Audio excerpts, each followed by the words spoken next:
As in the studio this morning, regular panelist Malik Kwaku Baako is the editor-in-chief of the New Crusading Guide newspaper. And as always, he's here with his dossier, bags of documents in front of him. Also, just by him is Kofi Bentel, private legal practitioner and vice president, Imani. Also, to my extreme left is Kojo Opong Nkrumah. He's MP of Afuase Ayerbi and Deputy Minister of Information. He's also a lawyer. And Daniel Ashiama. Yeah. Okay, Daniel Ashiama is MP for Buem and Deputy Ranking Communications Committee of Parliament. Gentlemen, good morning and welcome to News 5. You forgot to add that Kojo once sat where you were. Yes. He did. And we'll be joined on the phone later by Asa Nkoma, who is also a lawyer, and Daniel Yao Domelovo, who is the Auditor General, as they begin the process to recover all monies stolen from the states. Now, we start first with the vetting of the new Chief Justice. I think it's right to just say the new Chief Justice because there's no point in saying anything else will happen. Now, let's watch and listen to a couple of the things that Justice Sophia Akuffo, had to say when she appeared before Parliament's Appointments Committee yesterday. Who subscribes to the Ghana School of Law being scrapped. It's a profession, and you need to learn to become a professional. And at the moment, the only institution providing that or authorized to provide that is the Ghana School of Law. Once again, if it is felt that faculties of law should be able to become professional training centers, then the law will have to be changed. Concerning advertising by lawyers, that's not so much of a judicial issue as a regulatory issue. The General Legal Council regulates the bar, and it regulates the bar under the Legal Profession Act and the Ethics and Code of Conduct that is applicable to lawyers. If what you want is my view on advertising on social media, personally, I'm a 67-year-old woman. I've been at the bar since 1973, 74, something like that. And I believe that dignity of the bar is as important as dignity of the judiciary. And the idea of lawyers touting themselves on social media is personally distasteful to me. But that aside, the law is there clearly against touting because it is considered an improper conduct on the part of a lawyer. With the contempt case, contempt of court is not intended to gag anybody. Contempt of courts, its focus is on the protection of the sanctity and integrity of the judicial process. It's intended to protect the process itself, not even the individuals who were offended. No, it is to protect the institution, because excuse me, honorable legislators, at the end of the day, it is when the justice system breaks down. That's when a nation breaks down. And if there are countries without legislators, they manage. There are countries with dubious executive structures. They manage. So long as there's something they can call the judiciary. If there's no judiciary, then we are back in the jungle. Thank you.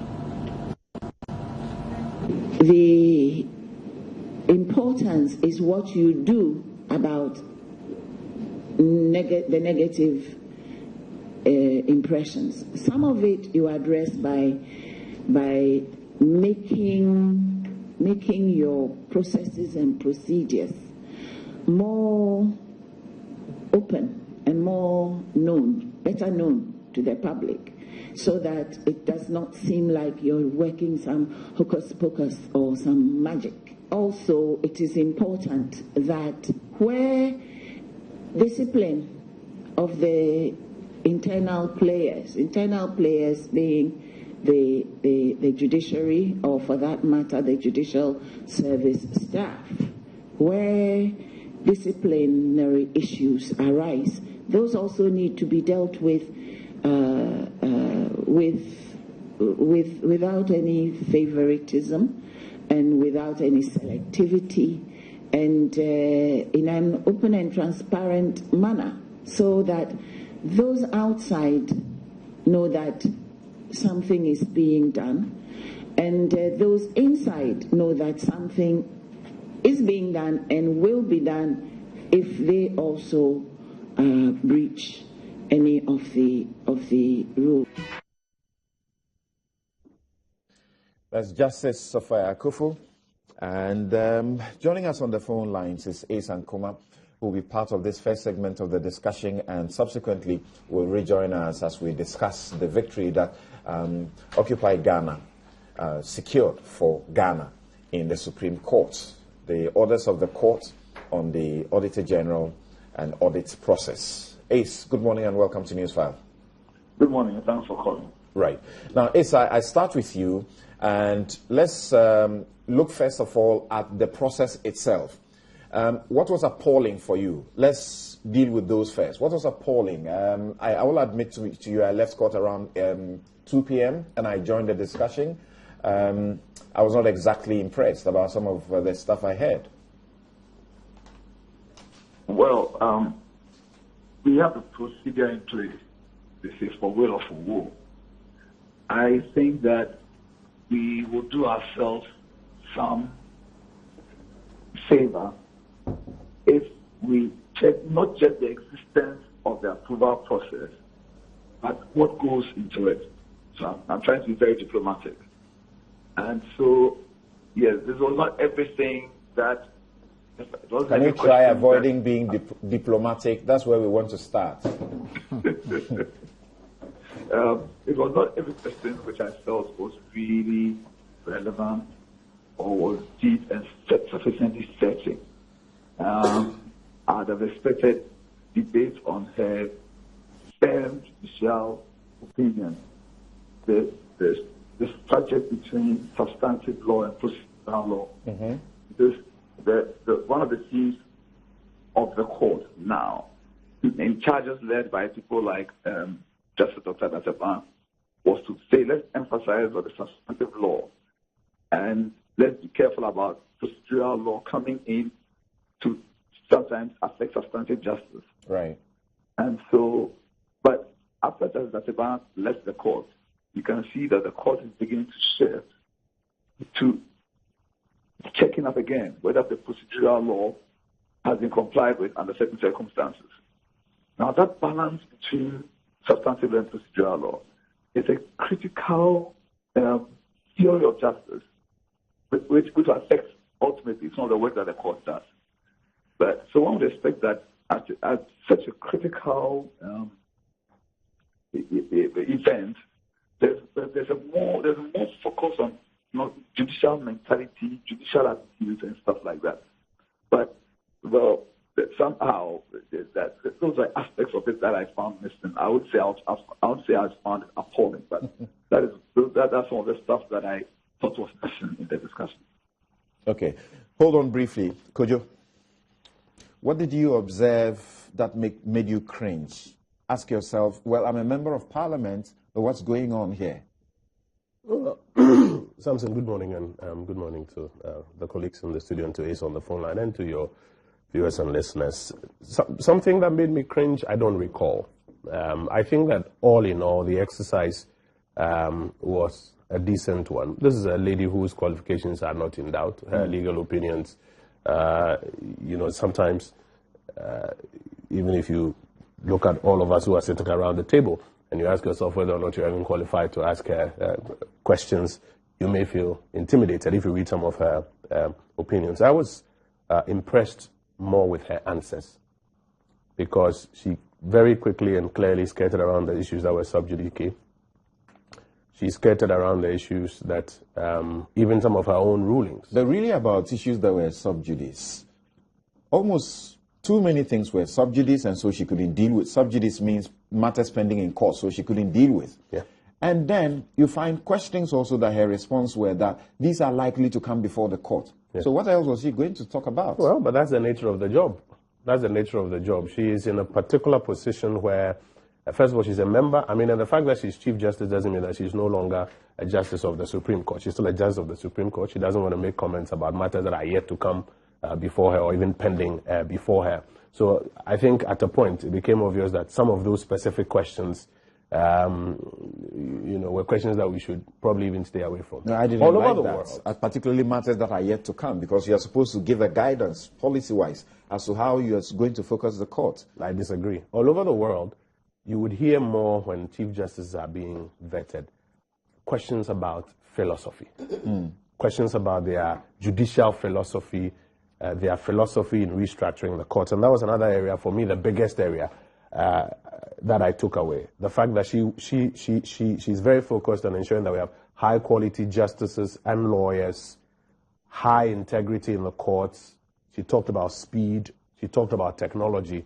For me, these are about the four major pivots that I took away and which I'll be looking forward to during her administration. Great. We'll expand on that. Kofi, I heard you on Newsnight. Was it Newsnight or Top Story? Yeah. And you said it was impressive.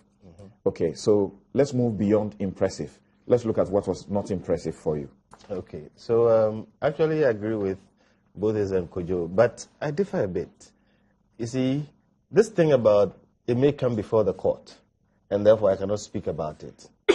I think that, just like they were saying, that forum where you talk or ask questions of a Chief Justice should be a place where you interrogate their philosophy and their jurisprudential slant.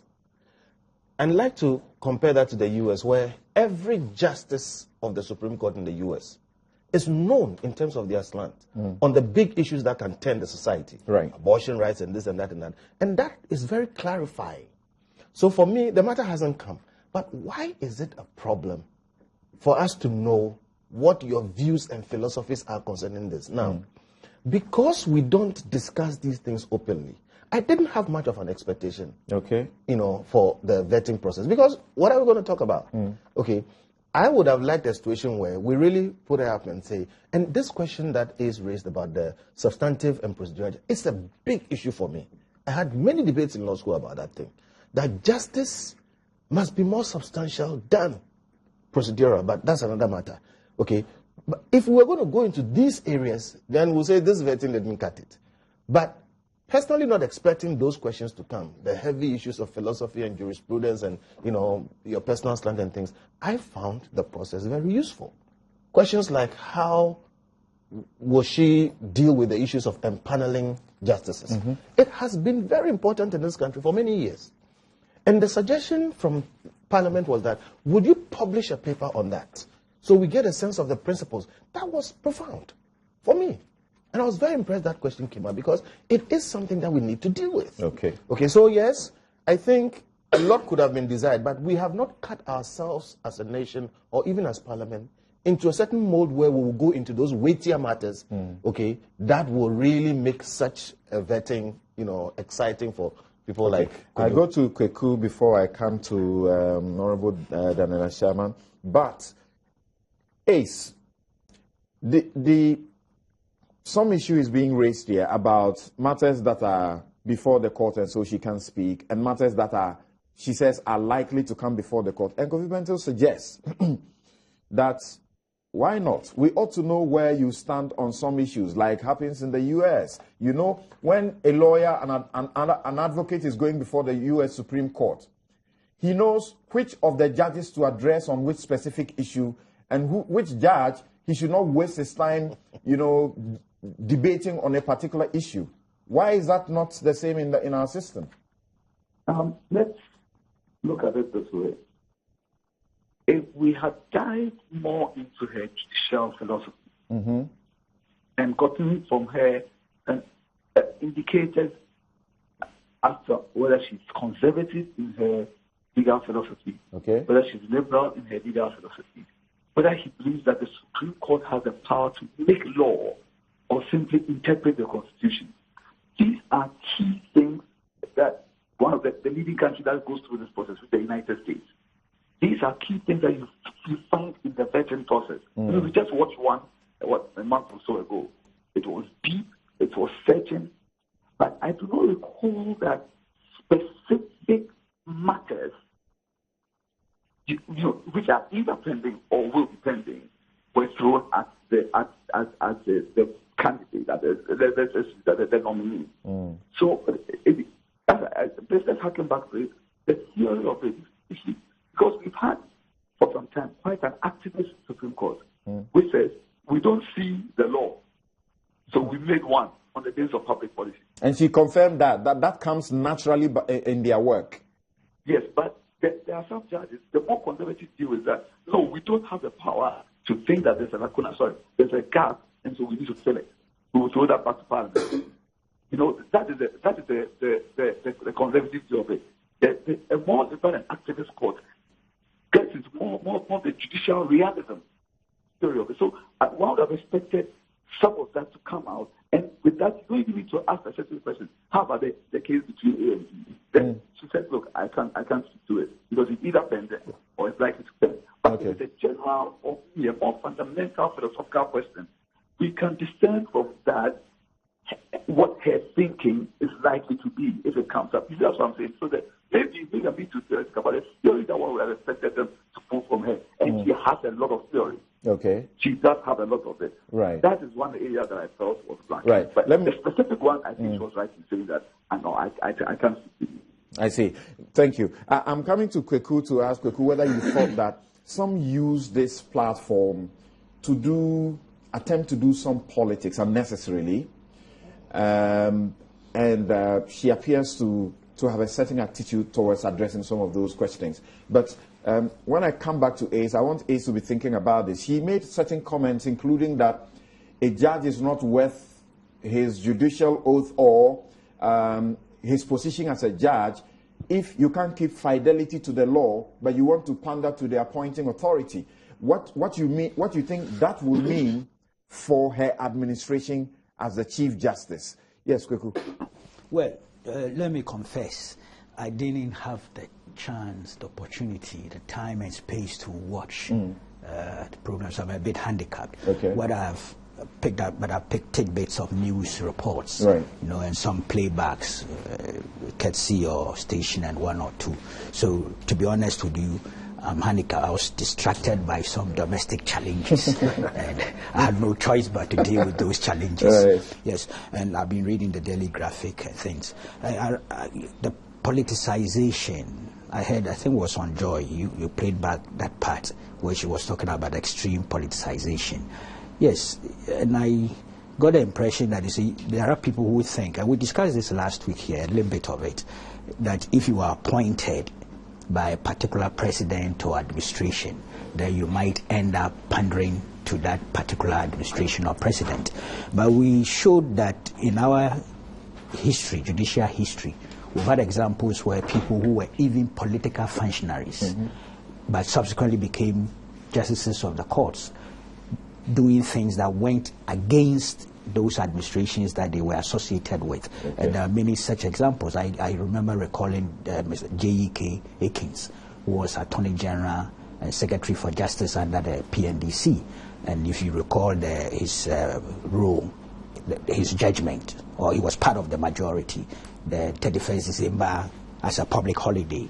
That was a classic case where he didn't go along. He was even part of the PNDC thing, but he didn't go along with what was being canvassed by then Attorney General or Deputy Attorney General Martin Amidu in court.